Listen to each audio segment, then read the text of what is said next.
Bonjour à toutes et tous et bienvenue sur ce 23e épisode de la série. Aujourd'hui, on va continuer sur notre lancée du dernier épisode, maintenant que le système de construction est en place, système qui d'ailleurs vous a beaucoup plu d'après les retours que j'ai eus et je vous en remercie. Eh bien, il est temps maintenant d'étendre ce système et notamment de bien l'intégrer par rapport à toutes les autres fonctionnalités qui existent dans notre jeu. On veut notamment que le placement des structures nous coûte des ressources et c'est ce qu'on va mettre en place dès aujourd'hui. Petit rappel habituel, toutes les vidéos que je réalise sur cette chaîne YouTube sont gratuites et si c'est possible, c'est grâce au tipeur dont le nom est affiché sur la droite de l'écran. Si vous souhaitez vous aussi me soutenir et que vous en avez la possibilité, vous pouvez faire des dons sur les plateformes Tipeee ou Utip. C'est grâce aux dons que cette chaîne continue d'exister après de nombreuses années et espérons que ça continue comme ça encore longtemps. Et je vous propose qu'on se lance directement dans l'épisode d'aujourd'hui. Comme souvent, on va commencer cet épisode par une petite partie bug fix et amélioration. Tout d'abord, parlons un petit peu des structures de placement, les trois qui sont dans la scène et qui restent toujours présentes dans la scène. Par défaut, lorsqu'on est ici dans l'onglet scène, on peut simplement prendre ces trois structures et les désactiver. On n'a pas besoin de les laisser activer. Ce n'est pas grand chose, mais ça évitera d'avoir ces structures qui traînent dans la scène. Passons rapidement au point suivant. Si j'appuie sur Play et que je choisis une structure, par exemple mon escalier, et que je vais aller dans un coin de map, je vais me mettre ici, et je vais changer de structure. Je passe au mur. Je vais aller à l'autre bout de la map, cette fois-ci, assez loin, et je vais essayer de reprendre la structure que j'avais voulu placer de l'autre côté, donc l'escalier. J'appuie sur la touche, et vous avez vu à l'écran le problème auquel on fait face. Vous avez vu que cet escalier, il s'est déplacé depuis le dernier point où il était actif, jusqu'à la position de notre personnage. La raison à ça, c'est l'utilisation de Smooth Damp qu'on avait ajouté à l'épisode précédent. C'est une méthode qui nous permet de déplacer un objet au fil du temps. Pour corriger ça, ça va pas être très compliqué. On va retourner dans notre script de build system et je vais vous proposer une correction. La solution pour laquelle j'ai opté est la suivante. On va calculer la distance entre la dernière position de l'élément de placement et la nouvelle. On va considérer que si les deux points sont très éloignés, alors on ne va pas effectuer le Smooth Damp. On va effectuer une téléportation. Mais si la distance entre les deux points est relativement faible, une dizaine de mètres à peu près, alors on va effectuer le déplacement lissé de Smooth Damp. Mais plutôt que de vous expliquer ça, autant le mettre en place tout de suite et on va tester ça ensemble. Pour calculer la distance entre les deux points, on peut faire un vector 3.distance. Chez nous, ce sera placement, prefab, transform, point position et la position ciblée, target position, et on va dire que si la distance entre ces deux positions est supérieure à 10 mètres, ça veut dire que les deux points sont très éloignés, et on ne peut pas se permettre de faire le déplacement lissé. Ça prendrait beaucoup trop de temps, donc on va plutôt dire ici, placement prefab transform, point position, égale target position.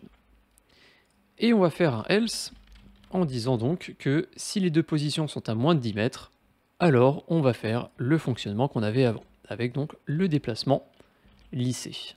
On peut sauvegarder, on va revenir sur Unity, on peut appuyer sur Play, je vais choisir l'escalier, et déjà là vous voyez que quand je me déplace, on a toujours le déplacement en fondu. Simplement parce que les placements de l'élément sont très proches, on est à moins de 10 mètres, donc on utilise le système de Smooth Damp. Si je recrée le même cas qu'un petit peu plus tôt, donc je vais me mettre dans un coin de map, je vais changer de structure, et je vais aller très loin, ici je suis à beaucoup plus de 10 mètres du précédent placement de la structure et que je reprends l'escalier, ici l'escalier apparaît directement. On ne va pas avoir le déplacement fondu, et en soi on ne s'en rend même pas compte, parce que les deux points sont tellement éloignés qu'on ne s'attend pas à voir apparaître la structure depuis le bord de l'écran. On s'attend à ce qu'elle apparaisse directement devant nous. On va ensuite passer à une amélioration qui va beaucoup nous aider pour l'épisode d'aujourd'hui. C'est toujours dans le build system, plutôt que de stocker le type de la structure actuelle, on va directement stocker la structure en elle-même, l'objet structure. Vous pouvez donc changer le structure type en structure et appeler ça current structure. On va avoir besoin de faire quelques petites adaptations, donc je vais les prendre dans l'ordre, je vais descendre un petit peu. Dans rotate structure, au lieu de faire current structure type, on va faire current structure point structure type. On descend encore un petit peu. Dans change structure type, on peut dire que current structure va être égal à new structure. Il faut qu'on change du coup ici le type en juste structure et new structure. Au niveau de la ligne qu'on a ici, on va toujours vérifier structure.structureType égale cette fois-ci currentStructure.structureType. Concernant la méthode getCurrentStructure, qui prenait justement la variable currentStructureType et qui allait récupérer l'objet structure correspondant, eh bien en elle-même on n'en a plus besoin. Étant donné qu'on connaît déjà la structure actuelle, l'objet structure actuel, on n'a plus besoin de faire appel à cette méthode. Mais pour pouvoir choisir la bonne structure avec les touches du clavier, il va quand même falloir qu'on en ait une assez semblable. Et on va l'appeler getStructureByType. On va passer un type de structure en paramètre. On peut appeler structureType. Et ici, le principe va être le même. On va aller chercher dans notre array structure l'élément qui a le type qu'on a passé. On va en avoir besoin un petit peu plus haut, mais en remontant, vous allez vous rendre compte qu'on va avoir pas mal d'erreurs au niveau de getCurrentStructure. Et c'est normal, hein, c'est parce que cette méthode elle n'existe plus, on vient de la remplacer. Et pour corriger ça très facilement, vu qu'on n'a plus besoin de méthode pour récupérer la structure actuelle, on a déjà une référence currentStructure. Donc vous avez juste à mettre currentStructure partout où on fait l'appel à cette méthode getCurrentStructure avec les parenthèses.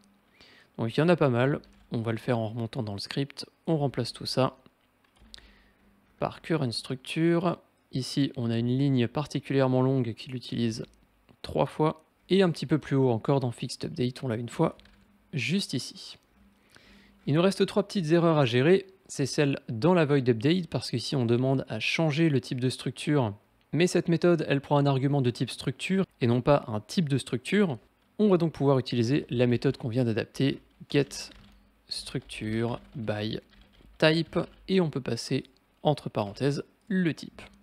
Et ça on va le faire pareil juste en dessous et juste ici. Et voilà, ça fait pas mal de modifications, mais c'est uniquement dans ce script et ça va beaucoup nous simplifier la vie d'avoir accès directement à la structure actuelle plutôt qu'uniquement au type. D'ailleurs, si déjà on est dans ce script, on va en profiter pour faire une petite modification dans fixedUpdate. On effectue un finalPosition égale getNearestPoint en passant le transform.position, mais cette méthode intermédiaire, elle n'est pas vraiment nécessaire. Donc vous pouvez chercher la méthode getNearestPoint qui est juste ici, et on va juste prendre le contenu à la place. Donc ce qu'il y a ici, grid.getNearestPointOnGrid, on peut faire couper, on peut effacer cette méthode, et dans fixedUpdate, au lieu d'appeler la méthode ici, on va uniquement mettre la ligne. Et à la place de référence point, on peut mettre transform.position. Ça nous évitera d'avoir une méthode qui n'est pas vraiment utile dans le script, autant appeler directement la grille ici, vu qu'on y a déjà accès. Justement, la grille, on va en parler, on va pouvoir ouvrir le script grid, qui devrait traîner dans le projet, juste ici, et on va également le simplifier un petit peu. Je l'avais précisé lors du montage de l'épisode précédent, on effectue ici une soustraction de la position actuelle pour ensuite la réajouter derrière. En réalité, ces deux lignes sont des reliquats de test, donc elles ne sont pas utiles en fait dans la version finale.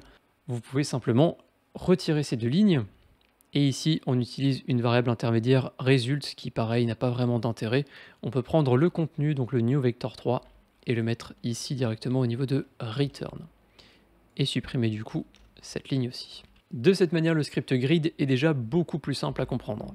On peut revenir sur Unity. Dans un souci du détail, je vais aller sur grid et au niveau de la transform, je vais faire un reset pour bien placer cet élément en position 0, 0, 0. On va rapidement en profiter également pour aller dans le script pointDetectionEdge, dans lequel on a juste un else inutile à ce niveau-là. Donc c'est du code mort, c'est du code qui ne sert à rien. On peut juste l'enlever. Voilà pour les petites modifications dans les scripts, les petites optimisations. Voilà tout pour les petites optimisations, les petites modifications de script d'aujourd'hui. On va rapidement faire une dernière petite chose qui est un bug fix, une correction par rapport à une structure. Juste avant, je viens d'y penser, on risque d'avoir un problème sinon. Dans le build system, il est important qu'on ajoute quelque chose par défaut dans la variable currentStructure. Il ne faut pas que cette variable soit vide. On peut donc créer une void awake et simplement dire que currentStructure, donc la structure actuelle, ça va être structure.first. On va juste récupérer la première structure existante et la définir comme étant celle active. On peut ensuite revenir sur Unity, appuyer sur Play, Je vais donc maintenant juste vous présenter un petit bug qu'on va corriger assez rapidement. Si je place un mur à un endroit et que je reclique, on voit qu'il ne se passe rien. On n'a pas de murs qui vont s'ajouter parce qu'on en a déjà un. Mais le sol, lui, ne va pas avoir le même comportement. Si je place un sol et que je continue de cliquer, vous pouvez voir notamment dans la hiérarchie qu'on a plein de sols qui vont se placer. La raison à ça, elle est dans le script Collision Detection Edge qu'on a ajouté à l'épisode précédent. À l'intérieur, on récupère tous les éléments qui entrent en collision avec notre structure. Le problème, ça va notamment être l'ordre dans lequel les colliders vont être récupérés. Si je reprends l'exemple d'il y a un instant avec le sol, eh bien, la structure que je souhaite placer, elle était en contact avec une structure qui a le même tag, donc j'étais pas censé pouvoir construire, mais en même temps, ma structure, elle était aussi en contact avec le terrain. Et ici, dans le for each, selon le premier élément sur lequel on va boucler, eh bien, on pourra potentiellement construire ou non. Si jamais le sol que j'essaie de placer est en contact avec un autre sol, mais également avec le terrain, et que le terrain, il est avant la structure dans Hit Colliders, eh bien, on va considérer que la structure, on peut la placer, et on va même pas vérifier les autres colliders. Du coup, ce for each, il est un petit peu traître. On peut avoir le droit de construire alors qu'on n'est pas censé pouvoir construire, et on peut potentiellement ne pas avoir le droit de construire alors qu'on aimerait construire. La manière la plus simple de corriger le problème, c'est de ne pas passer par un for each, mais plutôt de passer par link. On va enlever le for each qu'on a ici, et on va plutôt faire la vérification comme telle. On va dire que si l'un des éléments dans Hit Colliders, qu'on va appeler Collider, a comme tag le même que la structure qu'on essaye de placer, alors on va effectivement return false. On va dire que si on essaye de placer un sol, même si on essaie de le placer sur le terrain, s'il y a déjà un sol, on n'est pas censé pouvoir en construire un deuxième. Ça n'a pas d'intérêt. Et on va faire un else if avec une condition qui va être quasiment la même, donc on peut la copier de là-haut, la coller ici, et on va dire que si l'un des colliders a comme tag le terrain, terrain, alors on va return true. Le fait de fonctionner de cette manière va vérifier d'abord si l'un des objets qui est en contact avec notre structure possède le même tag, et on va directement return false. Et on va seulement vérifier si on est en contact avec le terrain et qu'on a le droit de construire sur le terrain, si parmi les autres colliders, aucun n'a le même tag. Du coup, si je place maintenant un sol, on peut voir que je ne peux pas en replacer un au même endroit. Je peux en placer sans problème à côté, mais si j'essaie de replacer là où il y en a déjà un, on peut voir que ça ne fonctionne pas. On va pouvoir attaquer le thème d'aujourd'hui, à savoir le coût des constructions. Pour pouvoir mettre en place proprement ce système, il faudrait qu'on puisse activer ou désactiver le système de construction un petit peu quand on veut. Parce que vous l'avez sûrement remarqué, par défaut, si j'appuie sur Play et que je clique, on peut voir que j'ai bien une structure qui va se placer. D'ailleurs, je n'ai pas l'élément de placement, donc on peut corriger ça rapidement. Dans Build System, au moment de l'initialisation du jeu, on va définir une première structure comme étant celle par défaut, et on peut éventuellement faire un current structure .placement prefab .setActive true. Ça corrigera déjà ce petit bug. On va forcer l'activation de l'élément de placement au départ. Le système de construction, il est déjà activé, et surtout, vous l'avez peut-être remarqué, on ne peut pas le désactiver actuellement. On n'a pas ajouté de touche qui nous permet de complètement désactiver le système de construction. On peut retourner dans Build System. Je vais déplacer l'élément Rotation Ref à ce niveau-là avec les autres Serialize Fields. Ça, c'est des variables purement internes au script. Et justement, on va en ajouter une nouvelle, une booléenne qu'on va mettre en privé et qu'on va juste appeler System Enabled. Par défaut, on va dire que le système de construction est désactivé. Ça évitera, lorsqu'on appuie sur Play, de se faire directement agresser par la structure de placement qui apparaît devant nous. Parce que ce système, bien qu'il soit relativement optimisé, il coûte quand même des ressources, notamment avec tout ce qu'on fait dans Fixed Update ici. On va dire que si System Enabled est à false, donc point d'exclamation System Enabled, alors on va faire un return dans Fixed Update. La manière dont j'ai pensé procéder pour l'activation et la désactivation du système, c'est d'utiliser les mêmes touches pour l'activation et la désactivation. Je m'explique. Actuellement, lorsqu'on appuie sur 1, on va activer la structure des escaliers. Et ce que j'ai pensé faire, c'est que si on est déjà en train de placer un escalier et qu'on appuie sur la touche 1, alors on va désactiver le système. Ça nous évitera d'avoir une touche pour activer et désactiver le système et 3 autres touches pour pouvoir choisir sa structure. On va donc prendre la première condition qu'on a pour notre première structure, quelle qu'elle soit, Et à l'intérieur, on va dire que si la structure actuelle, ou plutôt son type, est égal à structure type, chez moi ce sont les escaliers, donc je vais mettre .stairs, il faut que vous mettiez exactement la même chose que vous avez ici. Donc si vous n'avez pas mis le même ordre que moi, faites bien attention. Donc si on appuie sur la touche 1 et que la structure actuelle c'est déjà les escaliers et que le système il est activé, system enabled, alors on va appeler une méthode disable system, dont le nom est plutôt transparent, on va désactiver le système de construction. Et dans le else, donc si on n'est pas sur les escaliers ou que le système est désactivé, alors on va appeler la ligne habituelle, change structure type. Et cette condition qu'on a mis en place ici, on va la copier et la coller dans les deux autres types de structures, donc dans le mur et dans le sol. On peut la copier, on va la coller directement à la place ici, et surtout il faut qu'on adapte. Donc ici ce n'est pas stairs, chez moi c'était wall, la deuxième, et juste en dessous pareil, wall. Puis pour le sol ici, je vais encore une fois coller la condition, et je vais remplacer stairs par floor, et ici également floor. Il faut maintenant qu'on crée cette méthode, disable system, on peut la faire juste en dessous.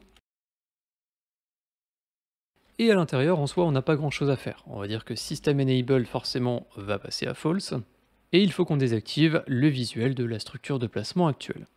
Donc on peut faire current structure, placement prefab, setActive, false. Et du coup, ce qu'on peut faire, c'est à l'initialisation du jeu dans la void awake, plutôt que de faire le placement prefab setActive true qu'on a ici, on va faire un disable system. Et surtout, très important, j'ai failli l'oublier, à chaque fois qu'on va faire un change structure type, ça veut dire qu'on va activer le système, étant donné qu'on est dans le else ici.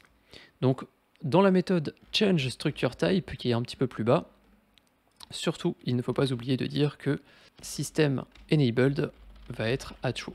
Cette méthode, elle va faire office de chargement de structure, mais aussi d'activation du système.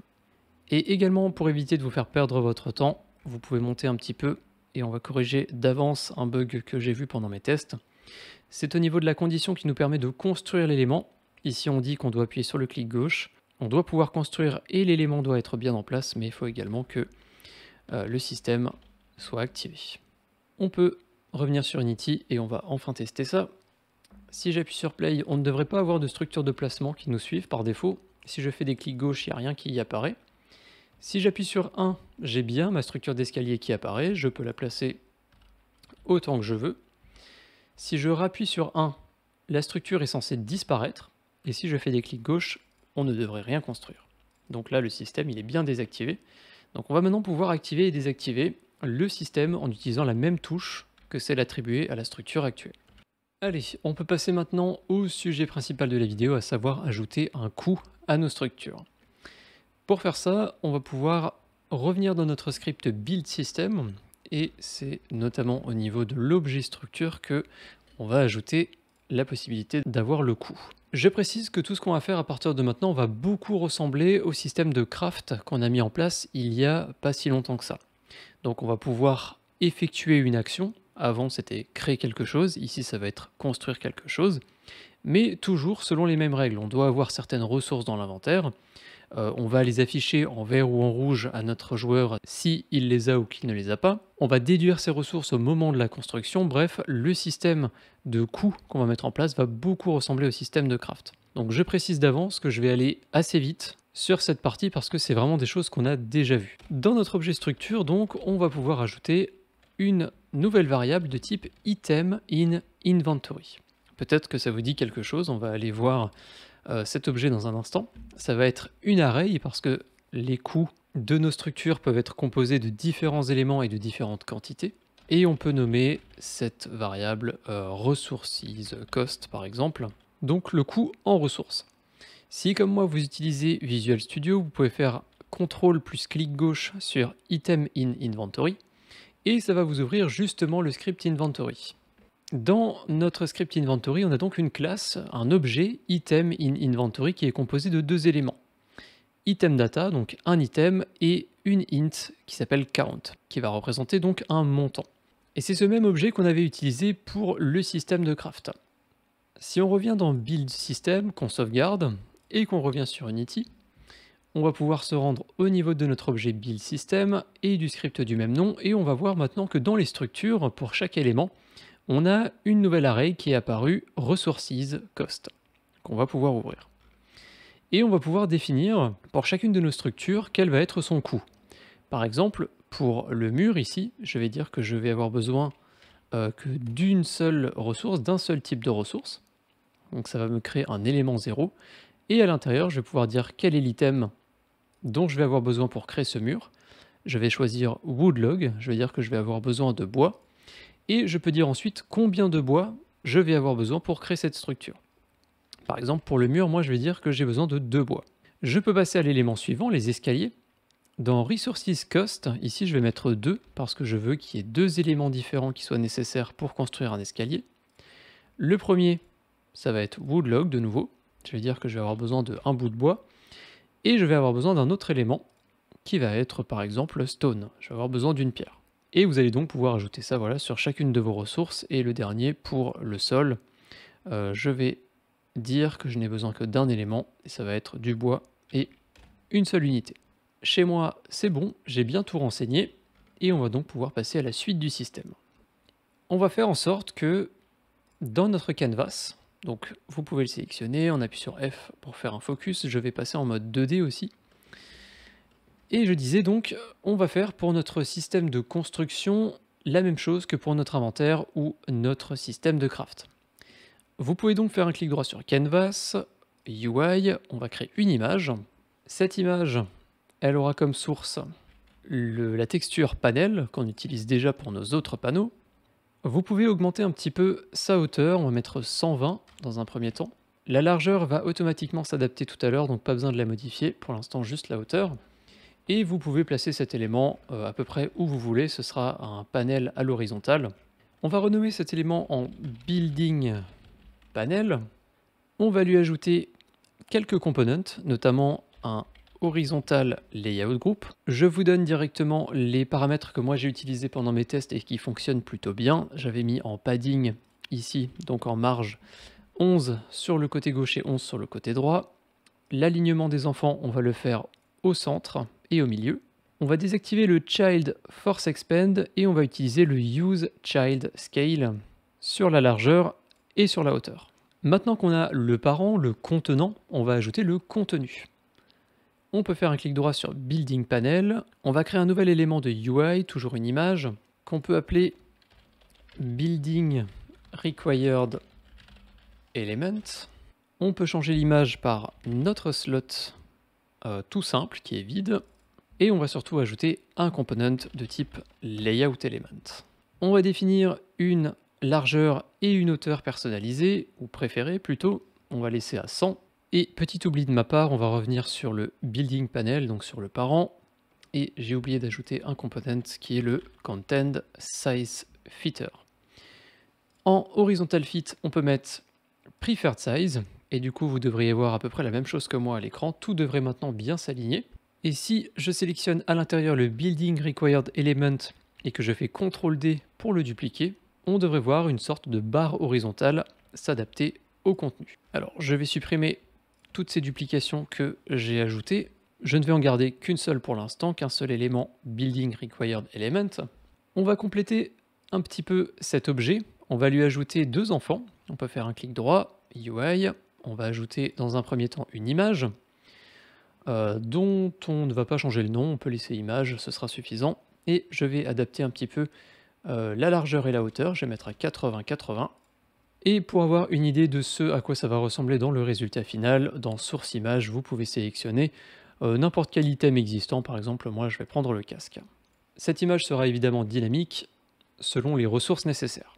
On va également faire un clic droit sur Building Required Element et ajouter donc le deuxième enfant, qui sera un Legacy Text.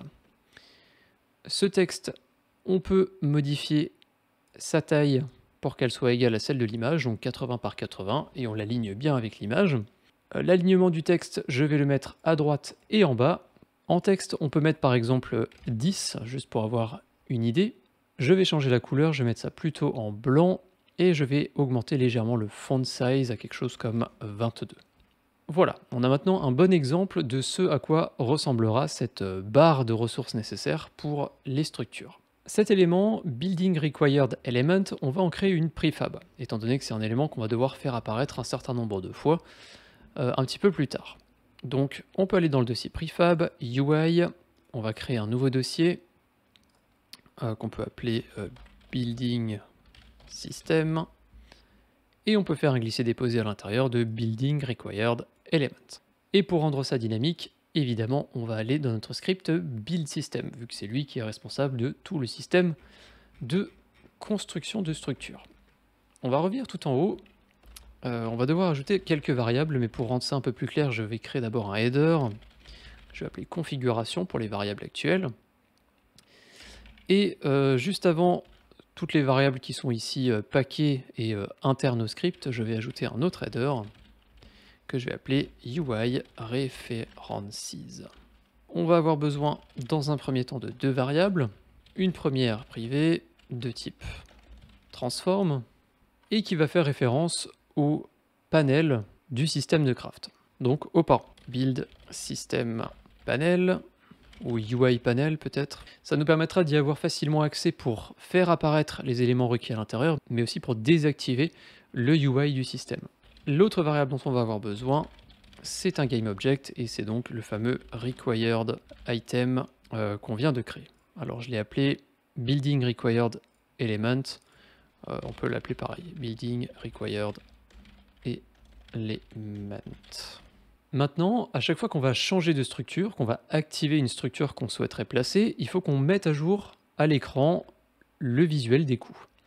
C'est quelque chose qu'on va faire du coup depuis la méthode changeStructureType qui est juste là et qu'on appelle à chaque fois en passant la nouvelle structure qu'on souhaite placer. Du coup, la première chose à faire pour mettre à jour ce visuel des coûts, c'est de vider ce qu'il y a actuellement dedans. C'est quelque chose qu'on faisait déjà avec le système de craft où on supprimait tous les crafts avant de les faire réapparaître. Donc là ça va être pareil, on va faire un for each.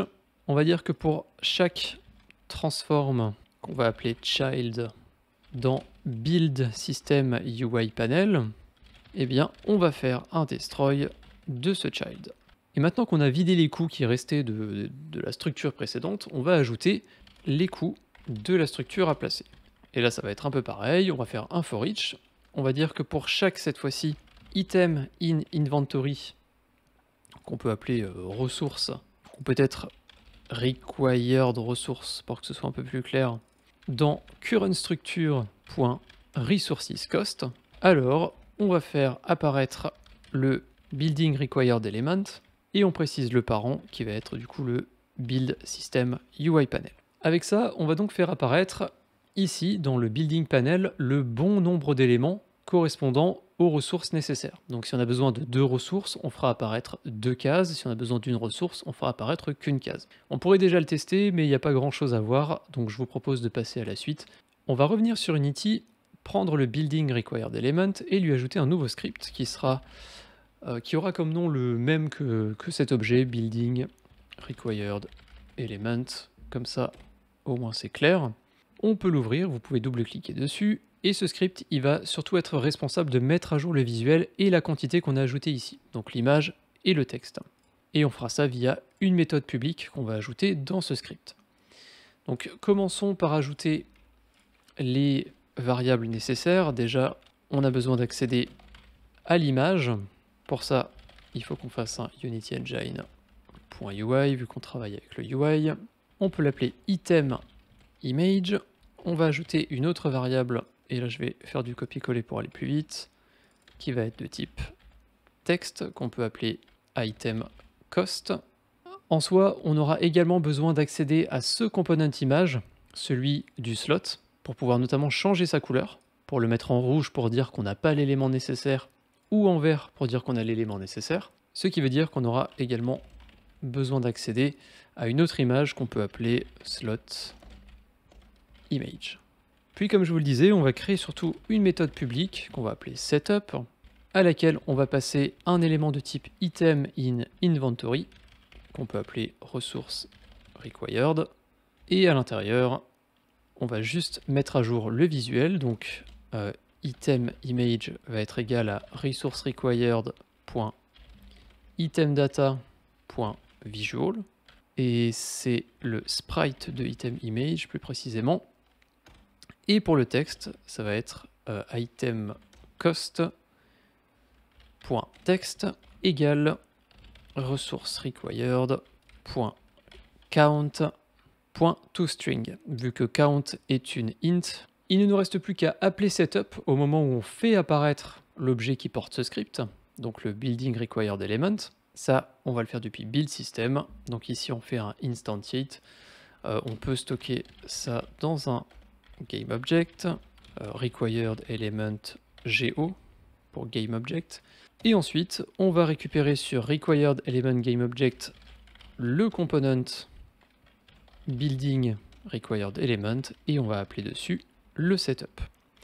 Il faut qu'on passe required resource, donc la ressource requise sur laquelle on est en train de boucler. On peut sauvegarder ce script, on sauvegarde tous les scripts d'ailleurs. On va revenir sur Unity. Sur cet élément building required element, il faut qu'on remplisse les variables qu'on a ici. Donc c'est bien l'image qu'on a juste au-dessus dans slot image et c'est l'image à l'intérieur dans item image et le texte dans item cost.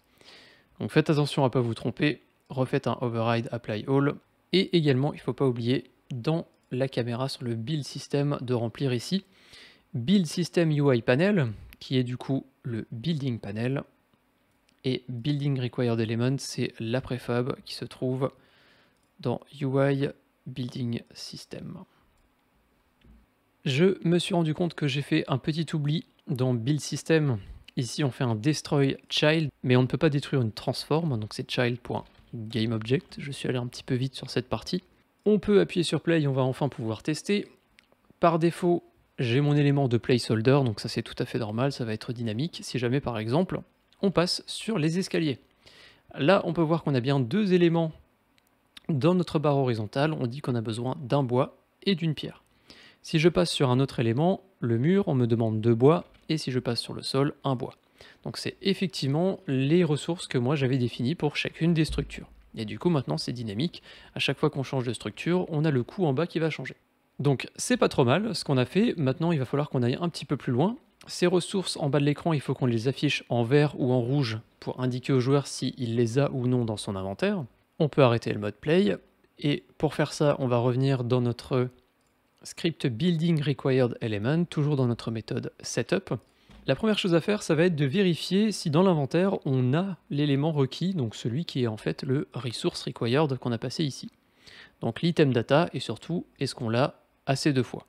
Pour faire ça, on va créer une variable temporaire item in inventory, qui sera une array, qu'on peut appeler item in inventory, et on va utiliser link pour récupérer dans l'inventaire cet élément, donc using system.link. Donc on accède au contenu de notre inventaire via le singleton qu'on avait créé, inventory.instance. On utilise la méthode getContent pour récupérer tout le contenu de l'inventaire. Et dans ce contenu, nous, on ne veut pas tout, on veut uniquement les éléments dont le item data va être égal à celui dont on a besoin. Donc resource required.itemData. Le résultat, on le transforme en une array. C'est quelque chose d'obligatoire si on veut stocker ça dans une variable de type array. On peut ensuite créer une petite int temporaire qu'on va nommer total required item quantity in inventory. Par défaut, on va dire que c'est égal à 0 et ensuite on va faire une boucle for pour passer sur tous les éléments qu'on a récupérés et simplement vérifier combien on en a. Donc on va passer ici sur item in inventory. Je vais faire un petit espace pour que ce soit plus clair. Donc c'est item in inventory avec une minuscule, point length. Et à l'intérieur, on va dire que total required quantity in inventory, on va lui additionner item in inventory avec une minuscule, l'élément i sur lequel on est en train de boucler, point count. Puis maintenant qu'on a fait ça, on connaît la quantité de l'élément requis qu'on a actuellement dans l'inventaire. Donc on va simplement pouvoir vérifier si total required quantity in inventory est supérieur ou égal à resource required.count, donc le coût de la structure. Si on a assez ou plus de ressources, ça veut dire qu'on peut construire. Du coup, on va dire que slot image On va lui assigner la couleur verte, comme on l'avait fait pour le système de craft. Image.color égale, et plutôt que d'utiliser les couleurs par défaut, on va créer deux variables. Et du coup, je disais effectivement, si on a suffisamment d'éléments, on va appliquer la couleur verte, et si on n'en a pas assez, dans le else, on va dire que slotImage.color va être égal à redColor. On va sauvegarder, on va revenir sur Unity. Il va falloir qu'on précise certains éléments sur Building Required Element, donc notamment les couleurs. Je ne vais pas trop m'embêter, je vais prendre le premier vert que je trouve. N'oubliez pas en bas ici de modifier l'alpha au maximum à 1, pour qu'on ait bien la couleur qui apparaisse, sinon ce sera transparent. Et pareil en dessous, je vais prendre une teinte de rouge un peu au hasard, et je vais mettre l'alpha au maximum. On n'oublie pas le override apply all, très important, sinon les couleurs n'apparaîtront pas. Je vais juste ramasser un morceau de bois pour qu'on puisse bien faire la différence. Si maintenant j'essaye de créer un escalier, on peut voir que j'ai effectivement un morceau de bois, donc ça apparaît en vert. On le voit dans mon inventaire, il est là. Mais je n'ai pas la pierre. Si je passe sur le mur, on voit que c'est affiché en rouge parce qu'il me faut 2 bûches de bois et je n'en ai qu'une seule, donc j'en ai pas assez. Et si je passe sur le sol, qui lui ne nécessite qu'une bûche de bois, là c'est affiché en vert, ça fonctionne. Maintenant, ce qu'on veut, nous, c'est pouvoir construire réellement, uniquement si on a les ressources. Parce que là, le mur, j'ai pas assez de ressources, mais je peux quand même les placer. Et en soi, il existe déjà certaines conditions pour pouvoir construire. On peut revenir dans Build System, et on va les retrouver notamment dans la fonction Update, à ce niveau-là. Et en soi, nous, on a juste à ajouter une condition supplémentaire qui va correspondre au nombre de ressources, dire si oui ou non on en a assez. Donc on peut remonter un petit peu. On va créer une variable publique de type bool qu'on va appeler asResources, donc à les ressources, et on va la marquer comme hide in inspector parce qu'on n'est pas censé pouvoir la modifier, depuis l'inspecteur en tout cas, et on va directement ajouter cette condition à celles qui sont déjà existantes ici. On va dire qu'on a le droit de construire uniquement si on a en plus les ressources nécessaires. Ce asResources, il doit passer à true uniquement si tous les éléments requis sont bien présents. Donc si pour chacun des éléments nécessaires pour cette structure, on est arrivé à cet emplacement du code, donc lorsqu'on passe le slot en vert. Pour faire ça, on va créer une variable publique qu'on va appeler de la même manière, asResource au singulier, qui sera une booléenne. Faisons les choses dans l'ordre.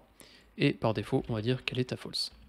Et elle ne passera à true que si on arrive à cet endroit du code, asResource égale true. On peut se rendre maintenant dans Build System, et en soi, plutôt que de passer par une variable, parce que ce ne sera même pas nécessaire, on peut enlever le asResource qu'on a ici. Pareil pour celle qu'on vient de créer, désolé pour ce petit aller-retour. On va directement appeler une méthode, qu'on va appeler asAllResources. Cette méthode, on va pouvoir la créer juste en dessous, asAllResources, et c'est pas une void, en fait c'est une booléenne, on va renvoyer directement true ou false.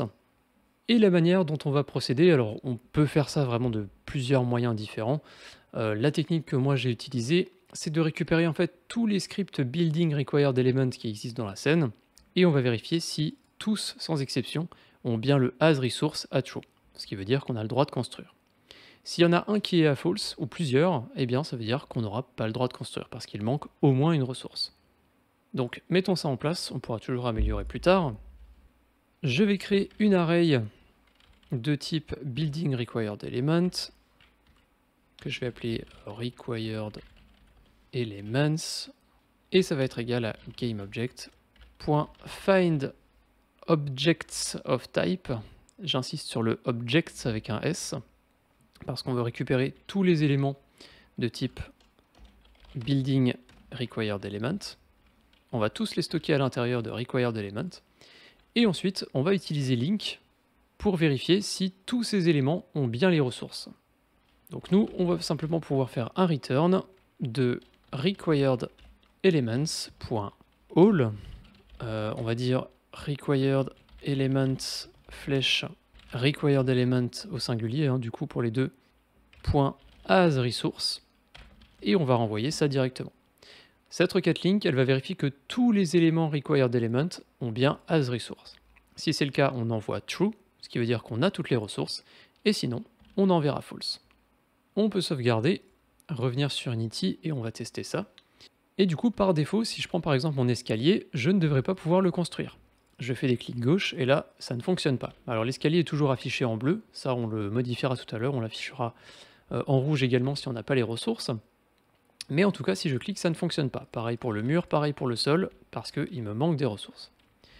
Si je ramasse une seule des deux ressources, et du coup il faut que je change de structure et que je revienne pour mettre à jour, mais ça c'est quelque chose qu'on rendra dynamique tout à l'heure aussi, et que j'essaie de construire, ça ne fonctionne toujours pas. On peut voir qu'il me manque toujours une ressource, c'est le morceau de bois. Et si je le récupère, je vais encore une fois changer de structure pour mettre à jour, là je vois que tout est vert, donc normalement, si je fais un clic gauche, je peux construire. Et effectivement, ça fonctionne bien. Pour le mur, je ne peux pas construire, parce qu'il me faut 2 morceaux de bois, et je n'en ai qu'un seul. Et pour le sol, je peux également construire, parce qu'il ne me faut qu'un morceau de bois. Donc c'est bien, on avance, il nous reste 2 choses principales à faire, c'est afficher la structure en rouge si on n'a pas les ressources, et il faut surtout qu'on déduise les ressources lorsqu'on construit quelque chose. On peut revenir dans le build system, et si on se rend au niveau de la méthode update placement structure matériel, c'est la méthode qui va mettre à jour le bleu ou le rouge pour le matériel de l'élément. Ici, on va simplement rajouter en plus de la condition as all resources. On va vérifier si on a toutes les ressources. Et du coup, déjà maintenant, si on revient sur Unity et que je prends par exemple n'importe quelle ressource, par défaut j'ai pas ce qu'il faut, on peut voir que la ressource apparaît bien en rouge, que la structure pardon apparaît bien en rouge. Donc là par exemple on peut tester pour le sol, si je ramasse un morceau de bois et que je change de structure pour mettre à jour, cette fois-ci ça apparaît en bleu et je peux construire. On va maintenant très rapidement rendre dynamique les coûts qui sont affichés en bas de l'écran. Là, vous avez vu, il faut que je change de structure pour mettre à jour, pour vérifier qu'on a les ressources ou non. Maintenant, on va rendre ça dynamique. Et c'est quelque chose qu'on va pouvoir faire assez rapidement parce que le système est déjà en place, on l'utilise déjà pour l'inventaire et le système de craft.